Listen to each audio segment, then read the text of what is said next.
अस्सलाम वालेकुम दोस्तों, मुझे नदीम खिलजी कहते हैं। दोस्तों, पूरी कौम को मुबारक हो, पूरी पाकिस्तानी कौम को मुबारक हो कि हमारी पसंद के मुताबिक, हमारी सोच के मुताबिक, हमारी ख्वाहिशों के मुताबिक, हमारी उमंगों के मुताबिक पाकिस्तान का जो है ना एक निगरान पंजाब का जो एक निगरान वज़ीर आला है मोहसिन नकवी साहब, वो बन चुका है। उसने माशाल्लाह हलफ भी ले लिया है और उसको नॉमिनेट कर दिया जी हमारे इलेक्शन कमीशन जो सिकंदर मिर्ज़ा है। माशाल्लाह कितनी अच्छी बात है, कितना ज़बरदस्त वो सिकंदर मिर्ज़ा है।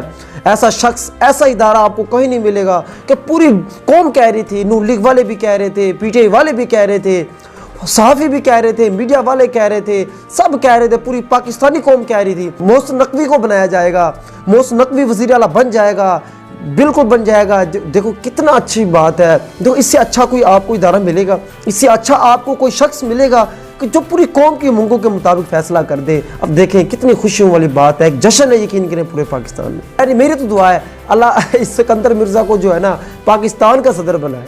जैसे हमारे पहले सदर गुजर चुका है ना सिकंदर मिर्ज़ा, तो इसको भी अल्लाह करे इसको पूरे पाकिस्तान का सदर बनाए। इलेक्शन कमीशन तो बहुत छोटा इदारा है, पूरा पाकिस्तान का इंतजाम संभाले ना, पूरा पाकिस्तान का यार। इससे अच्छा जो पूरी कौम की ख्वाहिश के मुताबिक चलेगा। तो खैर दोस्तों, एक तो ये बात होगी, पूरी कौम को मुबारक होगी।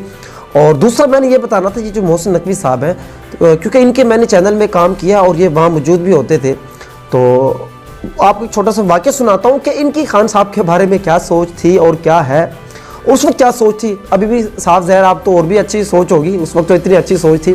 तो सोच ये थी जनाब, तो इलेक्शन डे था, 2018 का इलेक्शन डे था, इलेक्शन हो रहे थे और वो जो कहते हैं ना रिज़ल्ट आना शुरू हो चुके थे। और माशाल्लाह से जो है ना खान साहब की जो सीटें जो है ना 100+ चल रही थी, और जो जनाब इधर से और जो नून लीग और पीपल्स पार्टी है उनकी सीटें भी चल रही थी 30-40 के दौरान। इसी तरह उनका एक कंपटीशन चल रहा था। और जो हमारे मोहसिन साहब बेचारे चेयर के ऊपर टेक लगाए ऐसे लेटे हुए थे और चेहरे पे 12 बजे हुए थे, हालत बहुत पतली थी। से लग रहा था कि जनाब अभी बेहोश होने वाले हैं। जैसे जैसे खान साहब की सीटें बढ़ती जा रही थी जनाब इनकी हालत जो है ना मज़ीद पतली होती जा रही थी। तो ये उस वक्त उनकी सूरत हाल थी। चेहरे पे मैं हैरान हो गया, मैंने कहा यार इनको क्या मसला है, आखिर इनको क्या इतनी परेशानी है और खान साहब की सीटें बढ़ रही हैं। तो जनाब ये आंखों देखा हाल है। तो इसके अलावा दोस्तों आपको एक और मिसाल दे देता हूँ जो मैंने खुद अपनी आंखों से देखा है। एक मरतबा जाना हुआ उधर जवेद चौधरी के ऑफिस में इस्लामाबाद। तो जनाब हमने क्या देखा, मेरे एक दो क्लास फेलोज भी थे, तो बेसिकली जो इंटर्नशिप के सिलसिले में ही गए थे। तो वहाँ जब हमने देखा जवेद चौधरी साहब बैठे हुए हैं, साथ में उनके प्रोड्यूसर साहब हैं वो बैठे हुए हैं, और माशाल्लाह बड़े गीत गाए जा रहे हैं। हमारे प्यारे वज़ीर आज़म मियाँ नवाज शरीफ के गीत गाए जा रहे थे। और उस वक्त भी हमने सूरत हाल देखी और बाहर आके हम दोस्तों ने, हम फेलोज़ ने आपने डिस्कस किया, यार बड़ी तारीफ़ें कर रहे हैं नवाज शरीफ की, नवाज शरीफ ये है, नवाज शरीफ वो है, कमाल हो गया जनाब। तो दोस्तों ये हाल है, ये हमारे बड़े बड़े एंकर्स का ये हाल है। अब अंदाज़ा लगा लें जो हमारे मोहसिन नकवी साहब भी की मैंने भी आपको उनकी भी मिसाल आपको दे दी है। वो तो खैर पूरे मीडिया के एक चैनल, उनके एक वो चेन है, उनके तकरीबन 5 से या 6 चैनल हैं और वो उन सब के वो हेड है, CEO है।